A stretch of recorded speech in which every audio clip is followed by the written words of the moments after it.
trouble. Every night on TV, I might lose hope, I might lose faith in the people I meet.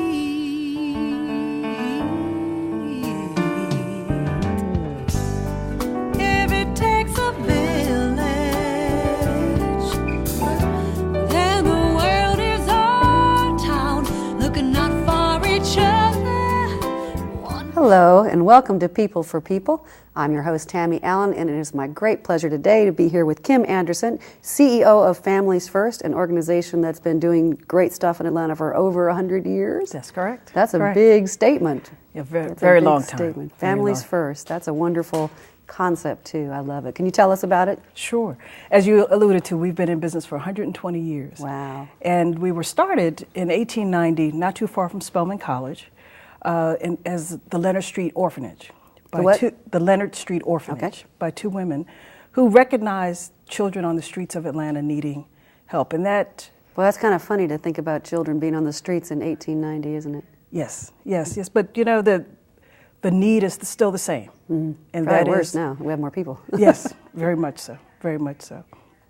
The goal has always been, as alluded to by our name, is that families are first. Mm-hmm. That if we recognize that families are our primary anchor in our community, and we invest in families, we will have successful children.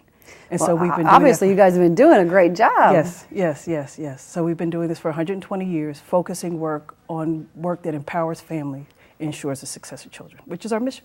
Great. And has been for over 100 years. And can you tell me, how long have you been with the organization? It'll be a year in February, in a week.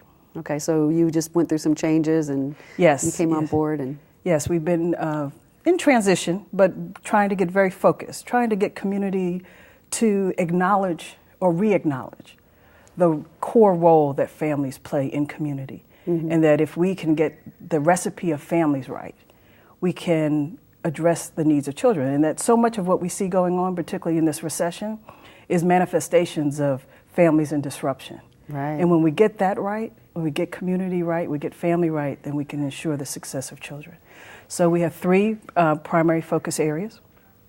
The first is parenting and family life education. And that recognizes the fact that all families have disruptions. Right. But if we can intervene when those disruptions happen, may it be through counseling, may it be through providing families going through divorce support systems, may it be through anger management classes, may it be services for a young mother, teenage mother, or pregnancy prevention, that we can then, again, ensure the success of that family and help them through that rough time. Is it difficult to get people to come and admit that they need help? I mean, I would think that might be No, because what we do is we partner in community. Okay. So we meet people where they are. So we might meet you at the courthouse going through a divorce. We might meet you at the YWCA and acknowledge work that you do. We might meet you through your services for your children at a school and offer counseling services. So we meet community where they are through our parenting and family life education services. The other arm of what we do is child and youth permanency work. And that ranges everything from adoption to foster care. We run the Georgia Resource Center for Adoptive and Foster Families. Okay. We run the Georgia Registry. So if you were adopted and you're trying to find your biological family, or you had a child that was adopted, we can connect you back with your family members. So Families First is a pretty broad organization. We serve 42,000 people a year. Wow.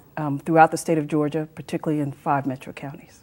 Awesome. Yes. And so what is the plan at this point? You said you're really trying to focus, and tell me about the future for... The future for Families First is exciting.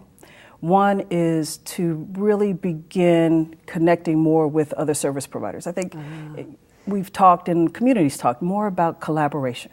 Yeah. So we're collaborating more with other nonprofits and for-profit agencies because, again, I think we can all better serve the community get together. We can serve better if we work together. So that's one thing you'll see.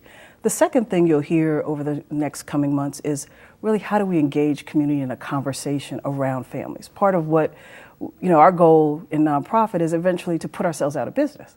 We don't want to have to continue working on the problems over and over again. We really want to ingratiate within community self-sufficiency. We want to ingratiate in community an acknowledgement of the importance of family and get everybody engaged in supporting children.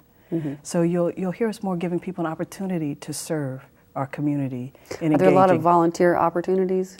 We're very fortunate to have over 400 active volunteers in various aspects, everything from tutoring children to working with children in foster care, to coming in and just helping us with administrative duties, to working with our young people while our young mothers are in classes. So there's all kinds of ways for us to work with each other to make sure our children are successful. You've been with the organization, you're coming up on your year anniversary. What is your favorite thing about the heart of this organization? What excites you to get up and go to work?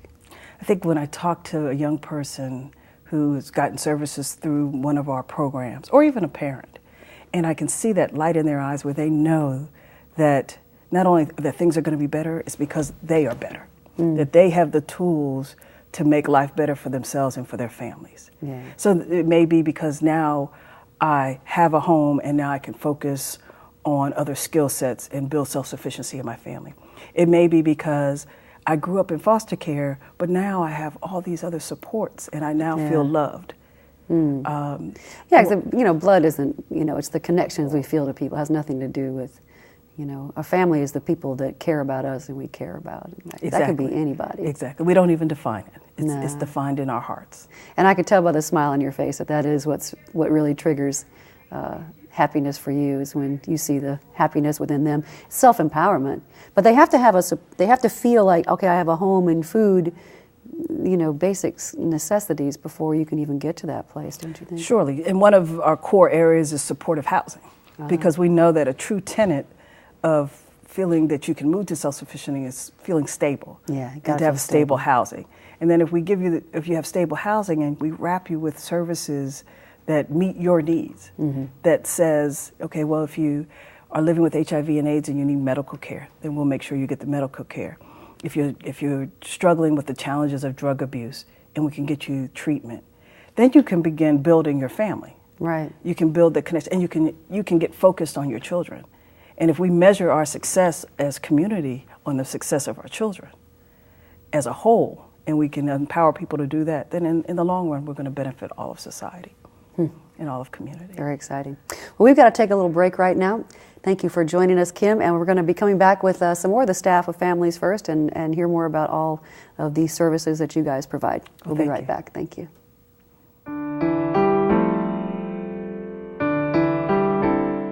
Welcome to Mainstreet Community. Our amenities include a playground, baseball field, a combination football soccer field, 2 lighted tennis courts, 2 swimming pools, a weight and exercise room, dressing rooms, and a sauna. Providing educational programming for our young people is one of our priorities, which is why we're excited about a new program at Mainstreet Community for elementary, middle, and high school students called Young Men's Leadership Academy. Register your son for this after-school academy that's designed to build leadership and foster academic success. Our community is a place where young people can grow educationally, culturally, and socially. And the Young Men's Leadership Academy will promote such growth through community service projects, field trips, tutoring, and much more. Register for this exciting after-school program conveniently located at the Mainstreet Community Clubhouse. Registration is from after school until 6:30 p.m.